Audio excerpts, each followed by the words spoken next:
All righty. Hello, shalom, everybody. I'm so happy to be here with you today. My name is Eddie Chavez Calderon. I am the campaign organizer for Arizona Jews for Justice and Uri L'Tzedek.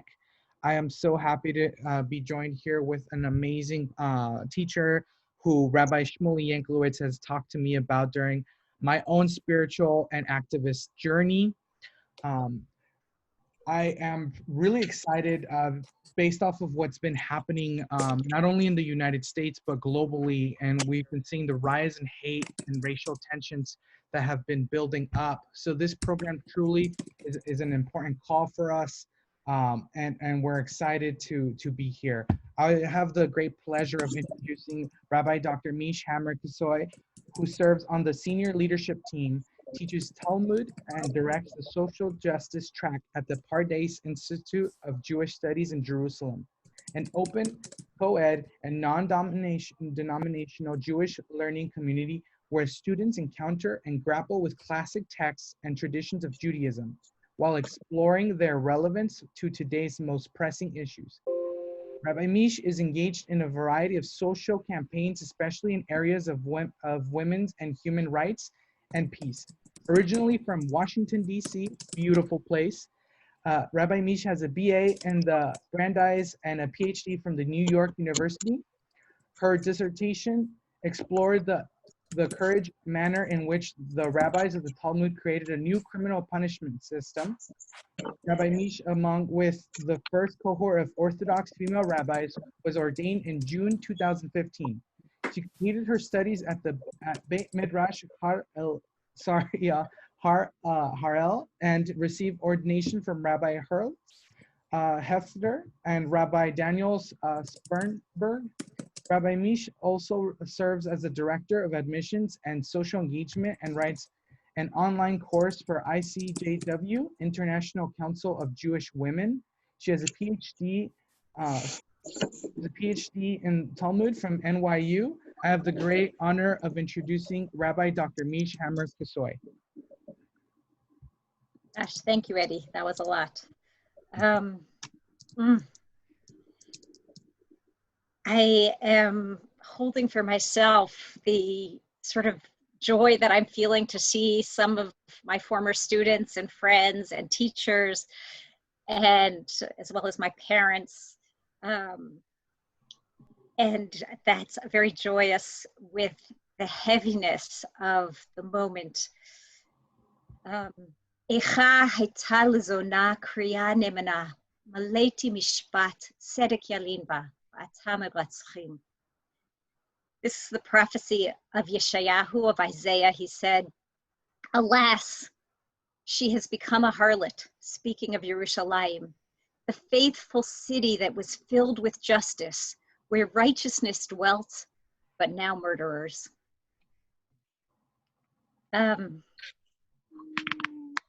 It is a heavy time between the yahrzeit, the Jewish date of the death of Shlomo Teka last week, and the secular date of his death, June 30th, coming next week. And I find myself sitting a lot with Yerushalayim Shel Mala and Yerushalayim Shel Mata, the heavenly Jerusalem and the Jerusalem on earth.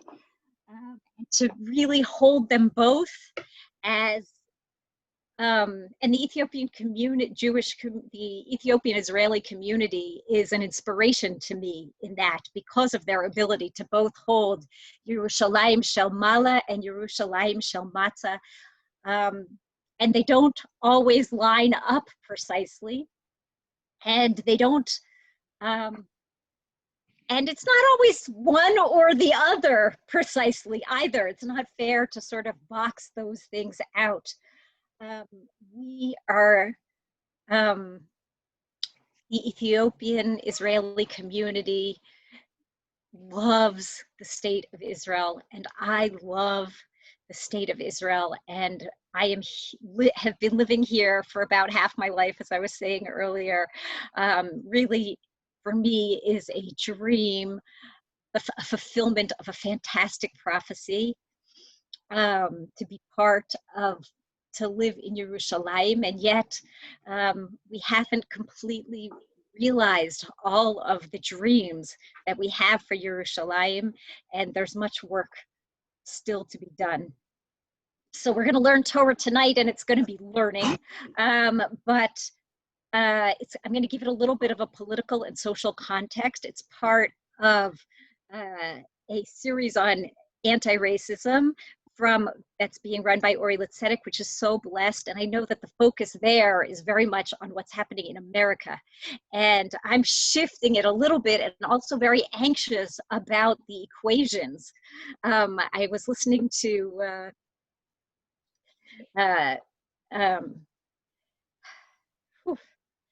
sorry, I'm a little emotional. I was listening to James Foreman, and who's a very prominent scholar on racial justice in America, and he was talking about the complexity of weaponizing.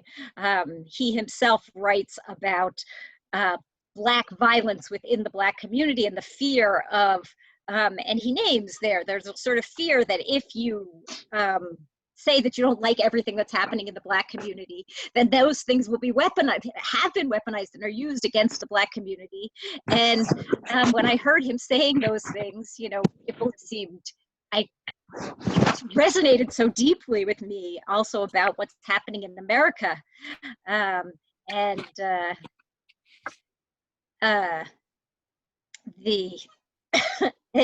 In terms of anti-Israel and anti-Semitic sentiments, some of which come very much into Black Lives Matter movement. And I don't want to get bogged down in either of those two things, right? I want to just to say we're going to look at what's happening in Israel. Those things are complex, and they both resonate with some of the things that we're facing in America, and they're different than some of the things that are happening in America. And we have to be able to hold both of those things at the same time, and we have to be able to both identify with just causes in America, which for me includes the Black Lives Matter movement and anti-racism in general, for sure, and also at the same time to really be able to name the unfortunate things that are happening here in Israel.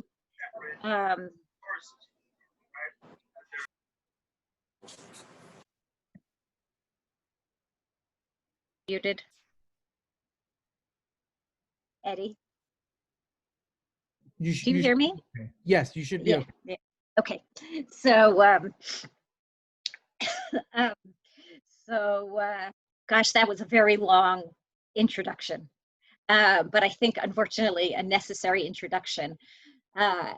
There's difficult things happening in this country, and I don't want to not name them because I'm afraid that they're going to be weaponized by other people. I want myself as an Israeli to name those things and to go out and fight against those things. And in this case, especially to just learn Torah in the memory of Solomon Teka. I was in touch with Borky, Solomon's father, in the context of planning this, and he was so pleased and honored that we are learning Torah in his memory. And I'm going to just begin by sharing a little bit of his story. Solomon Teka made Aliyah as a young child at age 10. And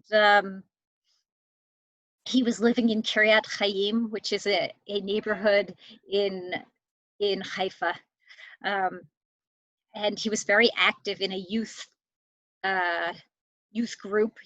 lounge that they had there in Kiryat Chaim, and he was right outside of that lounge in the late afternoon, early evening, when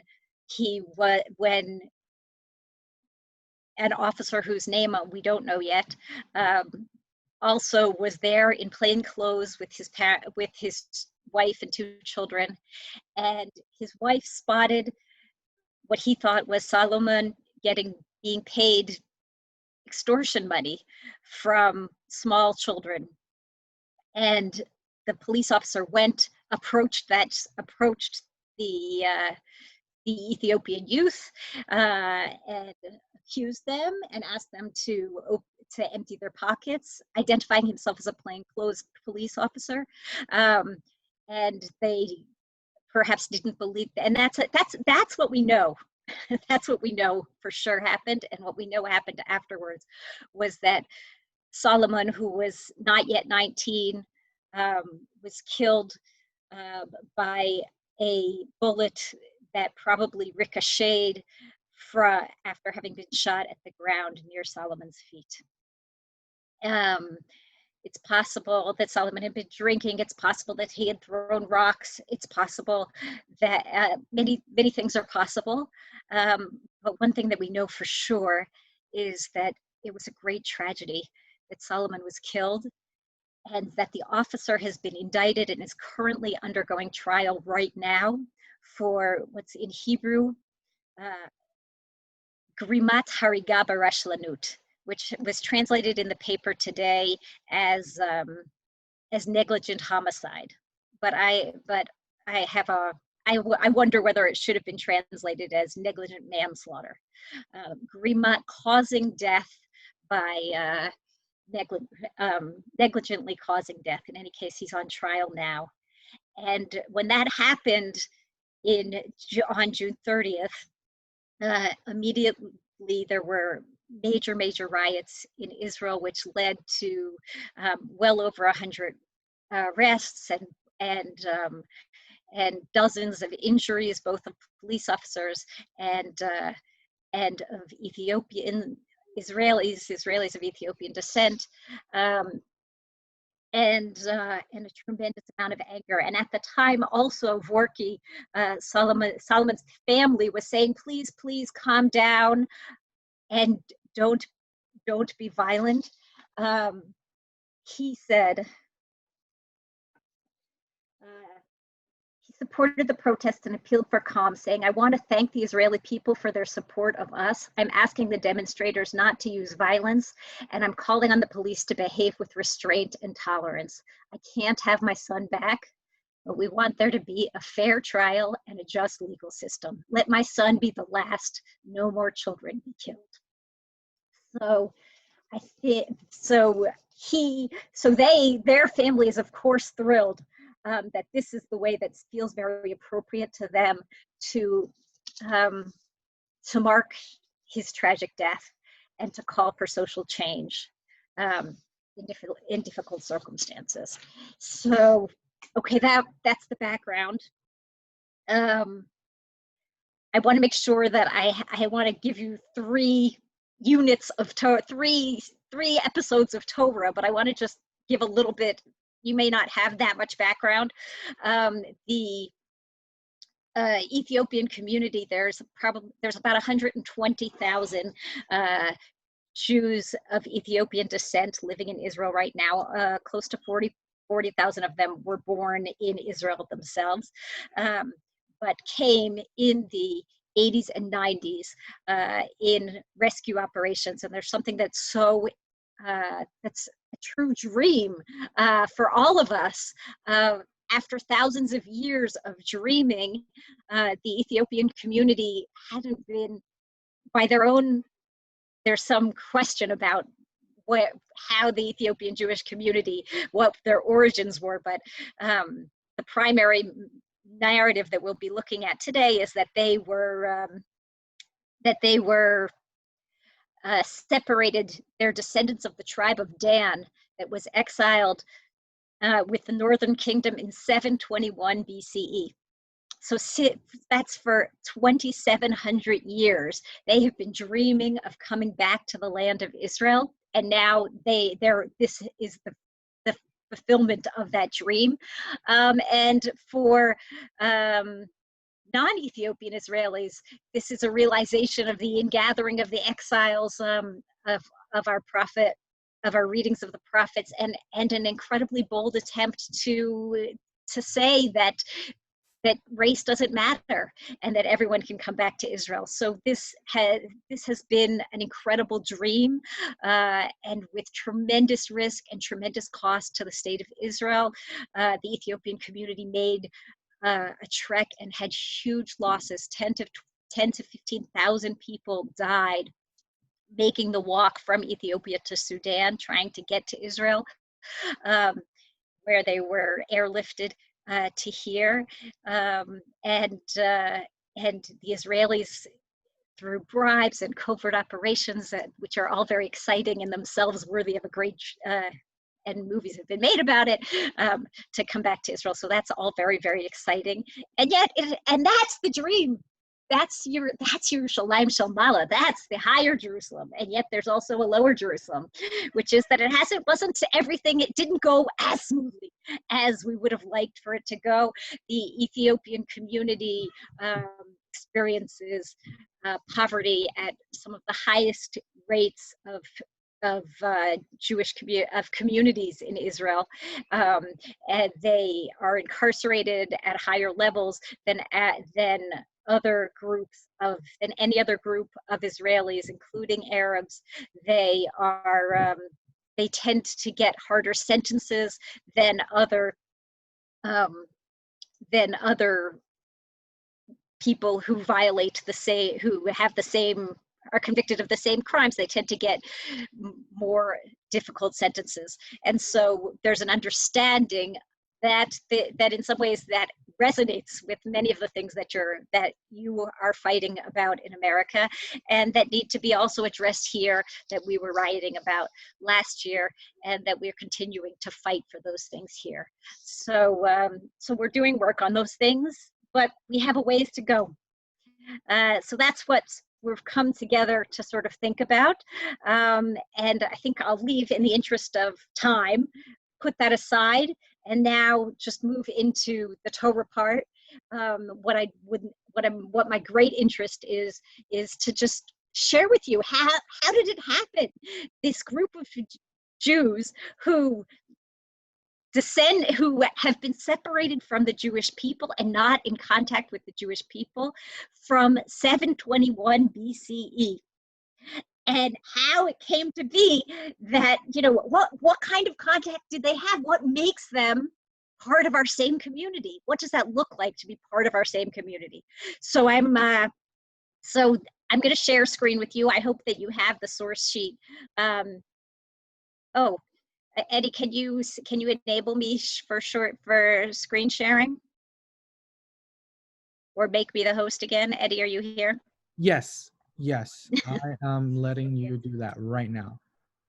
Okay, so I'm going to, thank you. I'm going to share Did it let you? Oh, did I do a bad job? No, did it? Well, apparently it let me. And oh no, it didn't let me. Host disabled. Please re-enable me. Oh, I'm the host now. Okay, so let me try again. Screen. There you go. Share. Okay, I think I've succeeded. Hooray. Okay, so scene one on this whole screen takes place in the 16th century. Okay, from 1471 to 1573, the Radbaz, Rav David Ibn Zimra, was the foremost authority, first in Spain, in Sfat, and in Egypt. Okay, so this is taking place because he's in Egypt, and in some ways, that is to say, 720, we're assuming 721, he led the Ethiopian community, according to their own narrative, although we're not, there are multiple narratives.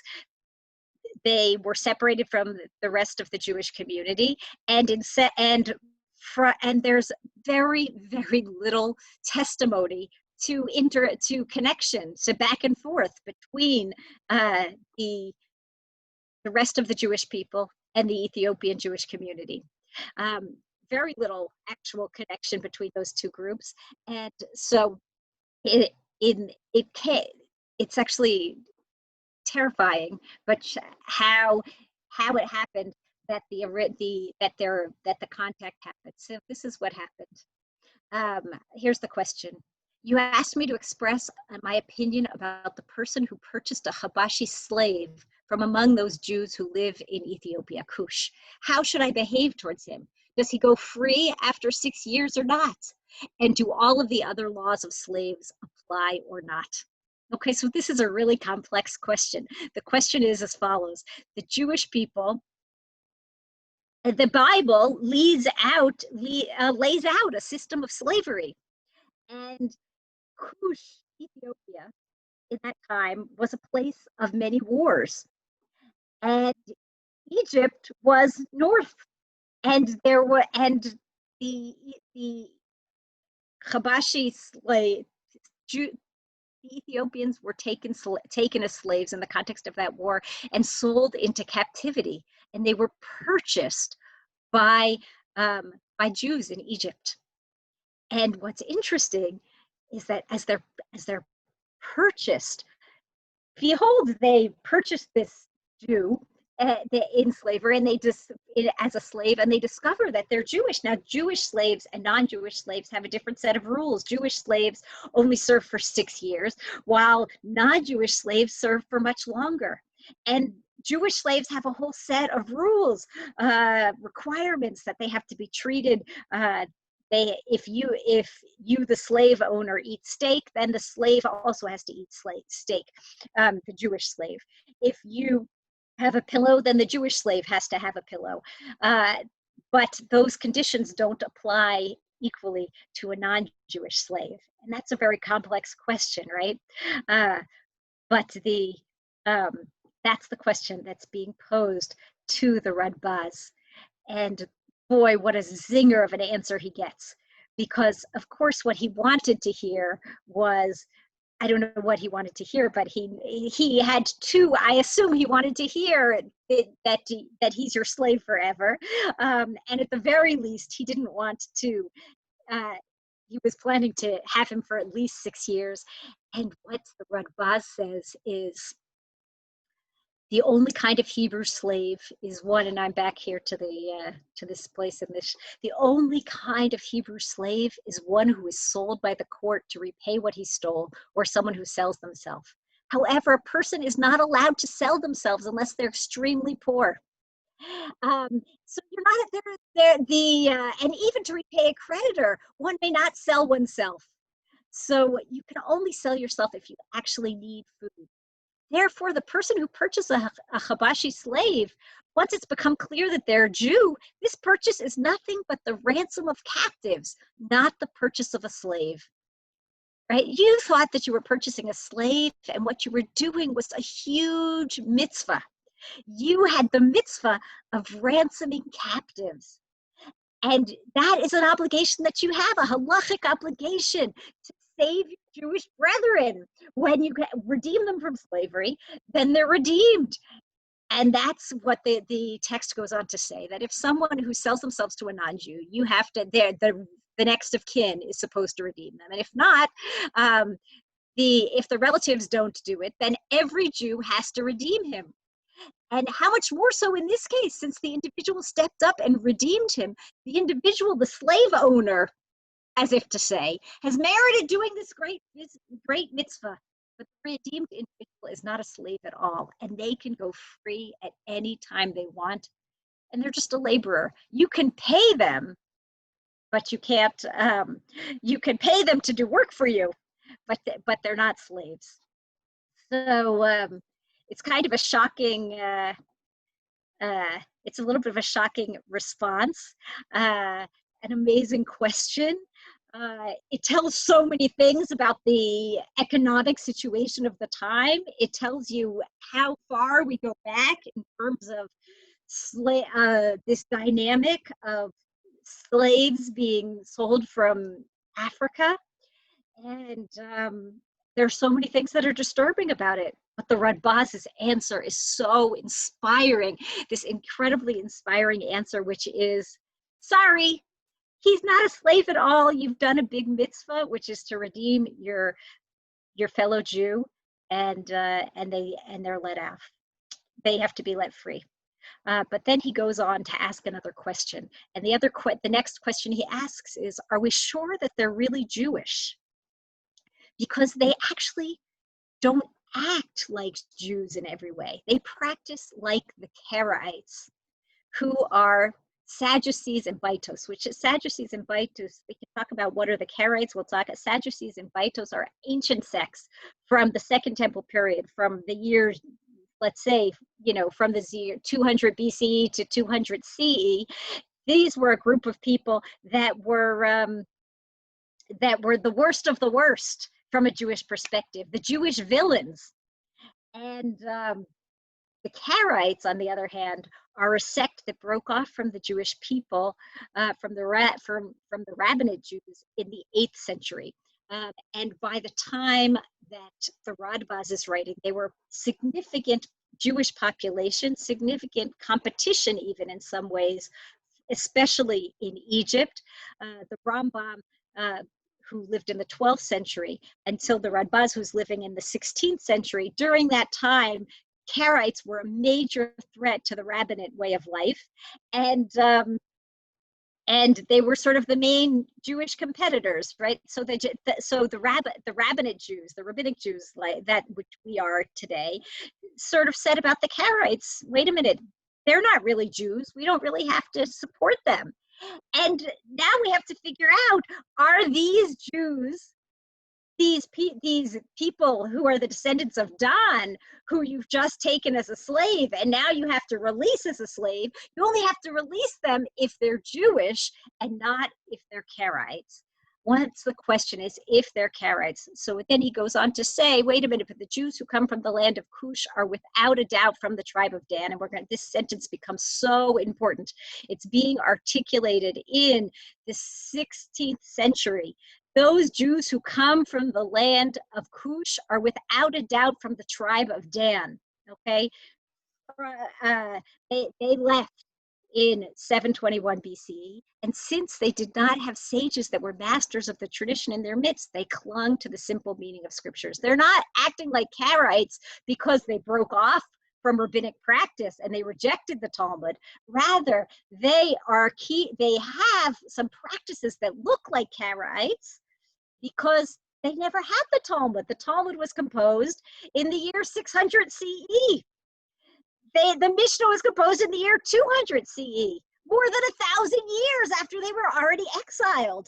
So how are they supposed to know?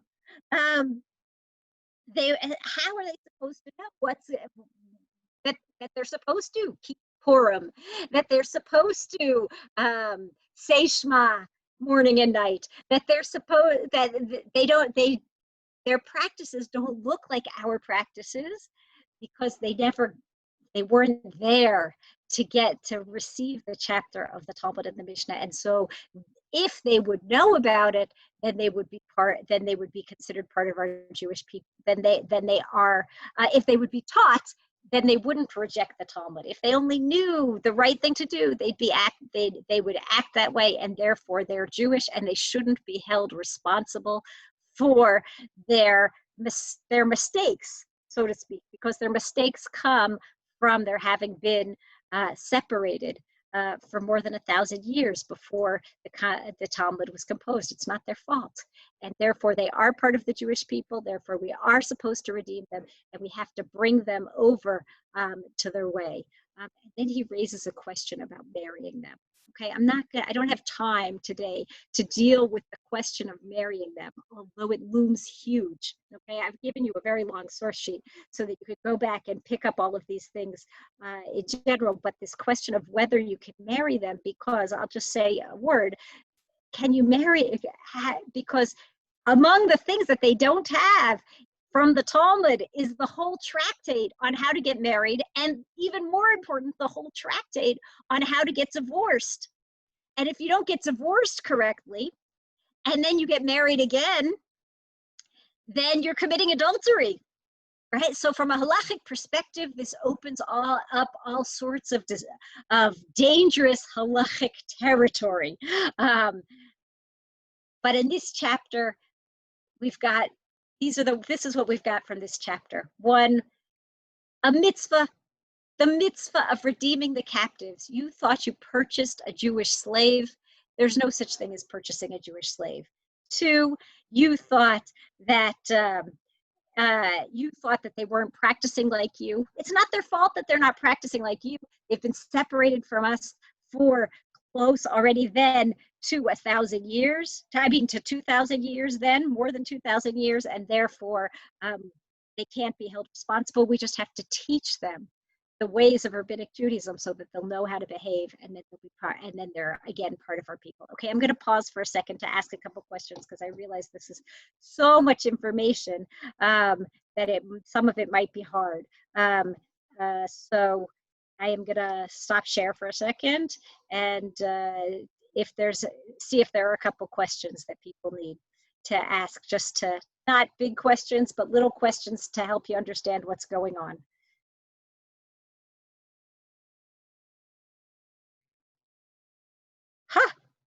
I was clearer than I thought.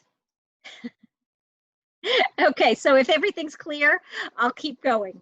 I'm going to share screen again and bring you to episode number 2. Okay, that was the 16th century. The 16th century, that was it. We had in the 16th century, they were declared Jewish. Everything is good. Make sure to redeem them if they're your slaves. And then everyone went back to their own corners. It was before the days of WhatsApp and the internet, and they didn't have contact with each other.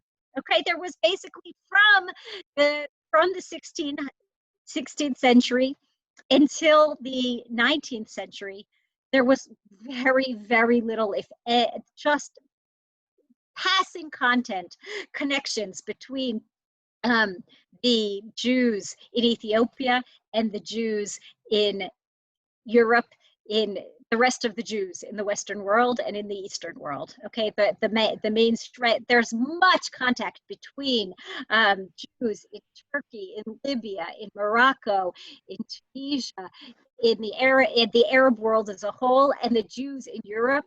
There's back and forth between them all the time. They are sending halachic letters back and forth to one another, and they are staying in a united tradition.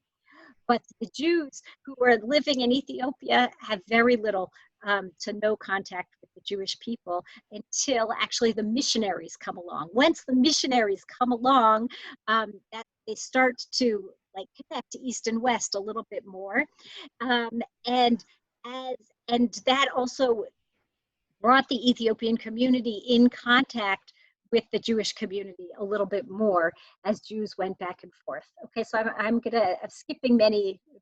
There's so much important material in here, but I just have a quick question. Is it only true? Hello, so nice to see you. Okay, but is it this only true halachic tshuva? I mean, that we know of regarding Ethiopian Jewry from the time of rabbinical, since Mishnah, from Gandhi. This is the halachic material that we know of during this time period. This is it. He had some contact with the Bartanura, with whom you're familiar with. There was some passing contact from tourists. I don't want to say tourists, but there was some passing interactions. But there's not a lot. There's not halachic material. This is the halachic material, so everything hangs on this responsa. It's an incredibly important responsa. Fascinating. Yeah, it's incredible, and that's why. It doesn't happen in Jewish halakha. It doesn't happen in halakha that we have one tshuva on something. Because there was very little contact, right? They weren't in contact with each other. There's two tshuvas from the Radbaz. There's a whole set of material around the Karaites, which is very important, but we don't have time to get into now. So I'm going to try to skirt around it as best I can. And then we come to our next episode is in the 1970s and 80s. Even before, actually, in the beginning of the 20th century, as we're planning the regathering of the exiles, and the state of Israel is beginning to come together, the founders of the state are aware of the Ethiopian community. There is a group of rabbinic Jews who have been spending time in who have been spending time in the in Ethiopia and interacting with the rabbinic Jews, and with the Ethiopian Jews, and educating them and sort of assessing, do they want to come to Israel? Should we consider them Jews or should we not consider them Jews? And so in that time period, there's a whole set of discussion. Should they be considered Jews? Does that statement of the Radbaz still hold true? And to what extent? You have to remember right there, this is 400 years have passed. And many of the, there's also anthropologists involved. Trying to figure out the descent of these people, and remember that they don't have, I'll just say a few things. They don't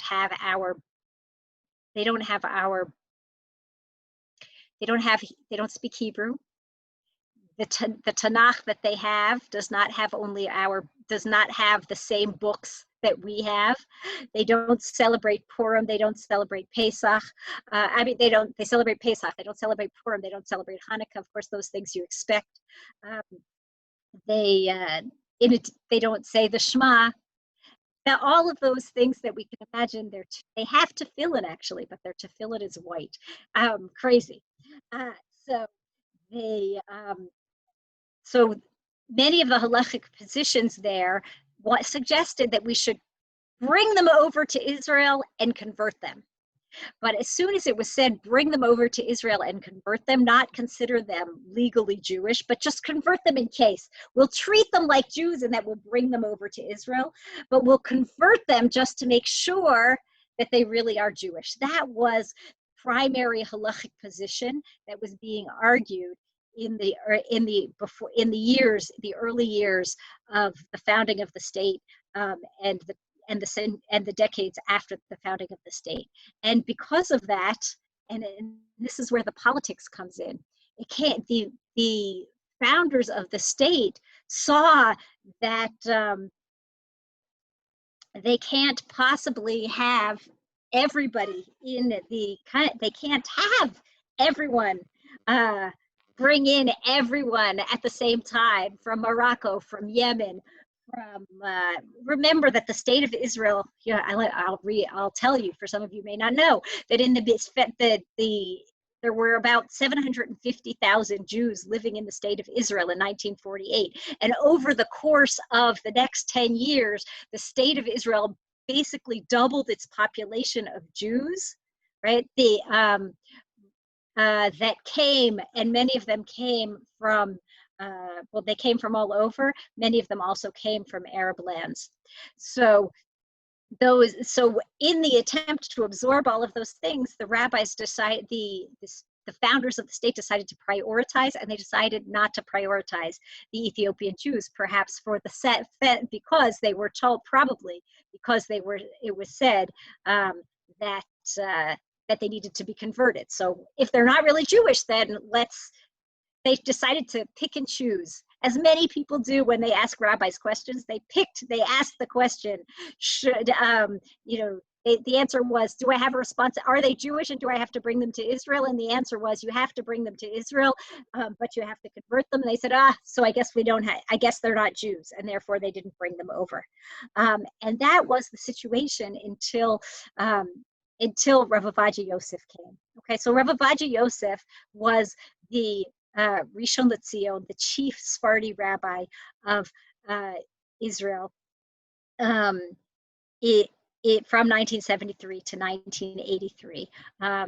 And he himself spent time in Egypt, and was from Egypt, and he was part of I'm going to name a racial discrimination issue in the early years that he was in Israel. I see that there's chat, but I don't. I can't read it at the same time. So if Eddie, I invite you to read the chat and to interrupt me and ask any questions that are important that need to be done, right, that need to be answered now. For sure. It's no questions so far right now. Rabbi Shmuley just popped in to say sorry he showed up late, but he's happy to be here and learning with you. And Lauren made a comment that they do now in Ethiopia when you were talking about the Ethiopian Jews, but you're good so far. Okay, good. Thank you. Thank you for sharing those comments too. So Rav Ovadia himself, his motto was Lachzir Atara Liyoshna, to return the former glory of days of old. That is to say, he felt that what they call in Israel Ashkenormativity, that the Ashkenazi normative, the Europeans who were the people in power in the founding of the state in 1948, of course, and I think this is very, totally expected, they discriminated against their Jewish fellows who came later and who came from the Arab world, which they perceived as primitive. The Europeans had a dream of creating a sort of Europe in the land of Israel. And as a result, there was some discrimination against the Sephardi community. And Rav Ovadia Yosef was so sensitive to that discrimination. And so he revisited this question, and he revisited it with the perspective of someone who had been himself a victim of discrimination, if that makes sense, right? He had sat in the chair of the person who was told, if you want to be Jewish, you have to be Jewish my way, and your Judaism isn't as good as our Judaism. And so he said, and he also had tremendous esteem for the Radbaz, who was, right, the chief rabbi of Egypt just 400 years earlier. And so he says, Rav Ovadia, who is also known for, in addition to the political piece, is a master at inclusivity, and that's part of why he's been so reclaimed in our day as a master in this way. He came around and said, of course the Radbaz is right, and the Radbaz established a chazaka, a halachic presumption of kashrut on the Jews of Ethiopia in 1564. So if it was said in 1564 that the Jews of Ethiopia are Jewish, then in the year 1973, the Jews of Ethiopia are still Jewish. He says here,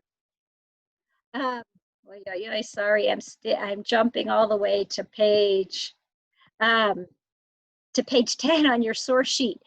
Who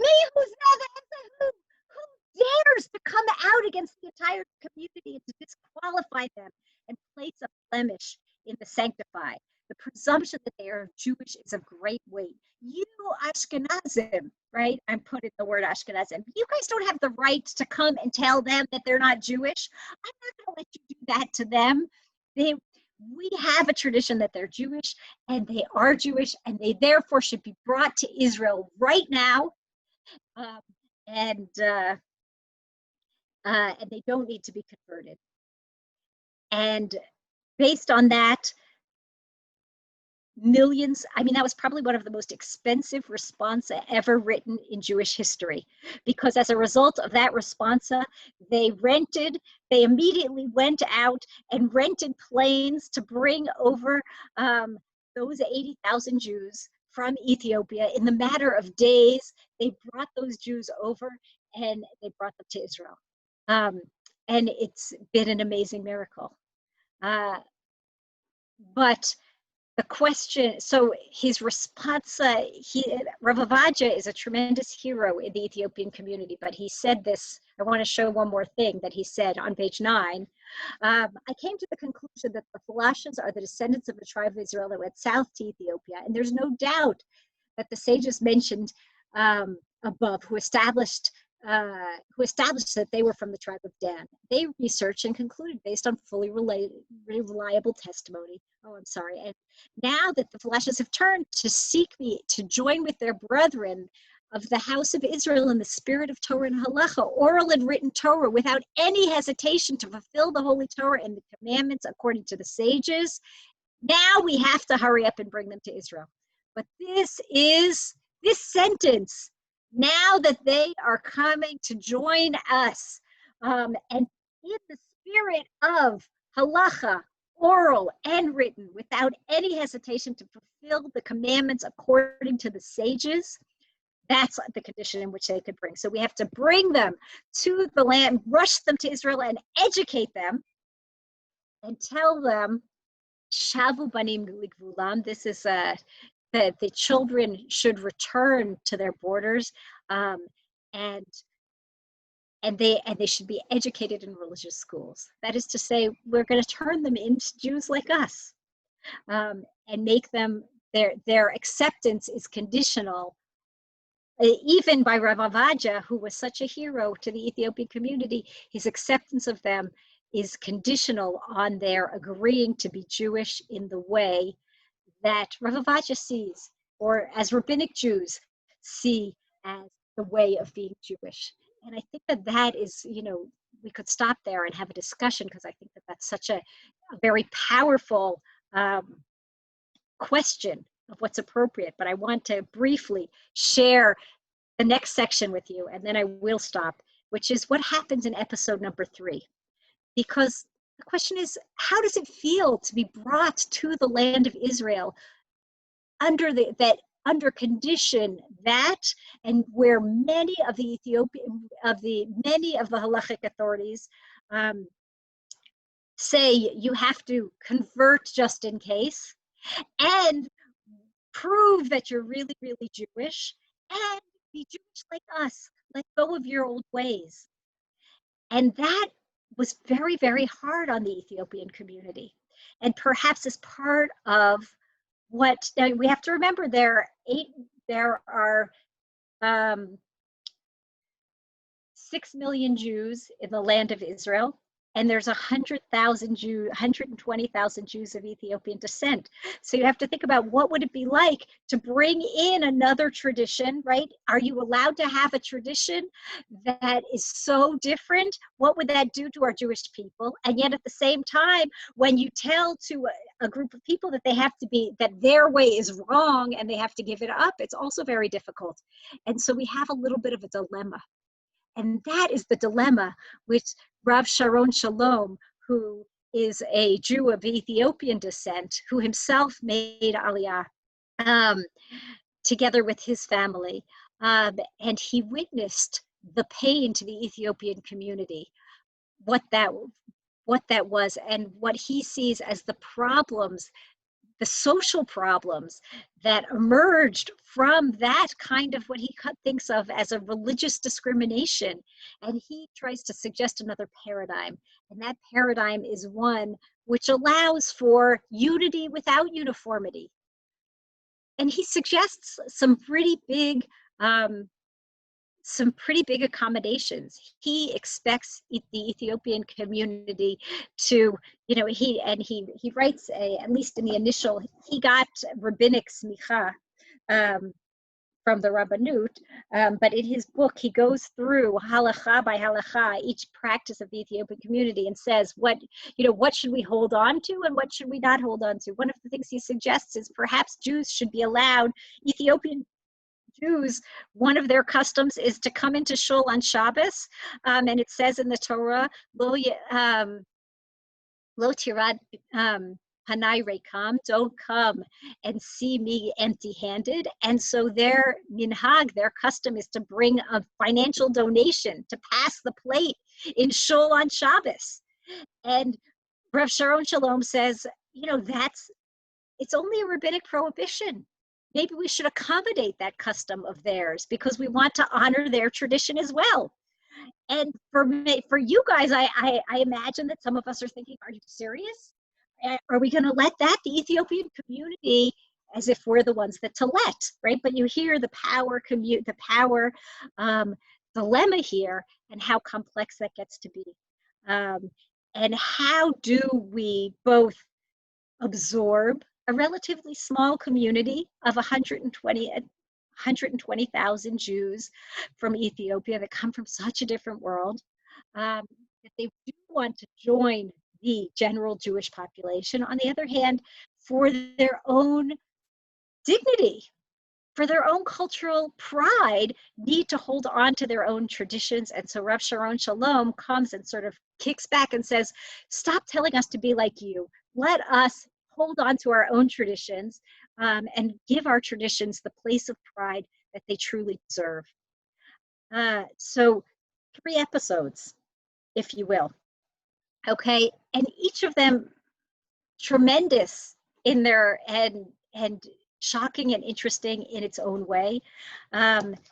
Episode 1, a story, the Radbaz, David Ibn Zimra, a story of mutual responsibility, a story of demand that we are be brothers, of Dan Lekafschut, of assuming best intentions, assuming that the Ethiopian community are just mistaken, and that it's not their fault that they haven't been part of the Jewish tradition, and therefore they should be included in the Jewish tradition, and that's the story of inclusivity. And then in episode number 2, the story of Rav Ovadia in the modern state of Israel, which has a balance of both cultural tolerance and imperialism at the same time. He's got a sort of conditional acceptance of the Ethiopian community. They should come and be like us. And at the same time, he also says we have to recognize them as Jews as they are right now and not humiliate them by forcing them to convert. Although he more or less is overruled on that, or in many ways is overruled on that still to this day. And then finally in episode number 3, Rav Sharon Shalom, and that's where the Ethiopian community steps up themselves and themselves are empowered to claim for themselves the honoring of their own tradition. For me, the takeaway is the story of cultural dignity and its challenges. The way identity politics manifest themselves in halakha, the way power and privilege also finds its way into halakha, and that's a really complex story. And then all along that is a very genuine, and I wasn't able to really give anything its full due, to really think about what does it mean to have unity without uniformity. How much diversity of practice can a community include and still be a single community? And therefore, perhaps that demand of the rabbinic movement that you have to come be Jewish our way is perhaps entitled, or who does get to decide who gets to decide who gets to decide. But I want to close with what I think is ultimately truly shared by the Ethiopian, I think the Ethiopian Jewish community in Israel has largely adopted rabbinic Judaism in many ways, but there's still much we can do to hold their culture up and embrace them and encourage and allow them to feel the cultural pride that they deserve to feel in surviving in that isolated way for 2,700 years. And during that entire 2,700 years, they never, although avda tikvatenu, right? They never lost their hope. They held on in the deepest way to be a free people in the land of Israel. Their dream was always to come back to this Kiryat Ne'emana, this faithful city, a place where Mishpat Tzedek Yalimba, a place where justice and righteousness can dwell in it. And that shared dream of returning to Jerusalem that we've all shared together is being realized in our day. And now the next step we need to take is to make sure that it is really a place of Mishpat Tzedek. I thank you, and I've left a few minutes early so that there's room for a little bit of questions, and I understand that people will have to slip off, but I can stay a little bit longer and take questions if people are interested. I want to just again say that this learning should be a blessing to the memory of Solomon Teka, Zichrono Livracha, and that we should have that his family should have much comfort, and that our whole country should heal from this very difficult, and really the whole world should heal from the very difficult things that we face. Thank you very much. Thank you so much, Rabbi Meesh. I truly feel that we felt your emotion and your passion in these troubling times. It's been a really difficult time for myself, having a Black partner and seeing what's been happening in the United States. My partner is also a Black Israeli of Israeli descent, so it's been really difficult. And we've been watching recently the Vice video came out of addressing police brutality, not only in the United States but in Israel, and it has really opened not only my own emotions, but the emotions of a lot of different people who are experiencing the incredible rise of hate. I want to ask you one quick question before you go. How do you address folks using what's happening in Israel as an anti-Semitic attack, where they're saying, see, this is the police brutality that's happening in Israel. It's the same thing that's happening here, and they morph it into a anti-Semitic attack. How do you challenge that? I think we have to fight anti-Semitism as if there were no racism, and we have to fight racism as if there's no anti-Semitism.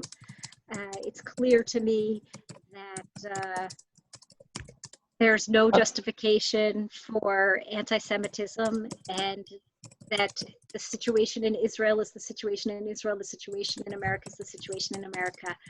I don't want to cover up the problems that are happening here in Israel because I'm afraid that people will weaponize them. I want to try to do the best I can to make this country a country of justice, the same as I want America to. I know that there will be people in both camps that are going to misuse, but I'm afraid that those people are perhaps going to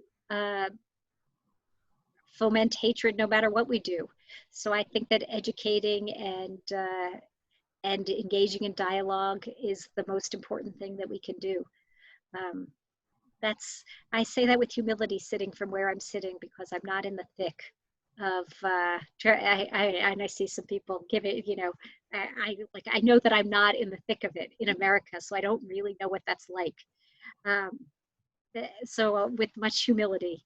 Thank you. I live in Israel, so I have to be worried about what's happening here, and I certainly can't silence myself here for fear of what they'll say in America. Thank you. Thank you. Sounds good. Well, thank you so much for joining us. We appreciate this. A huge shout out to the Jewish Social Justice Roundtable, who is making all of these talks possible. We appreciate everybody for joining us. Thank you again, Rabbi Meesh. Thank you. I'm closing the video. Can I, before you do, I want to say one more thing, which is to say I have the social justice track at Pardes. And we are offering now scholarships to come and study at Pardes for the year. It's a relatively safe place to be right now. Right now, I have no idea what will be. And I invite you to come back, Sarah, come back and study at Pardes. We would love to have you. So if you're interested in investigating scholarships and living stipends, please do be in touch with me.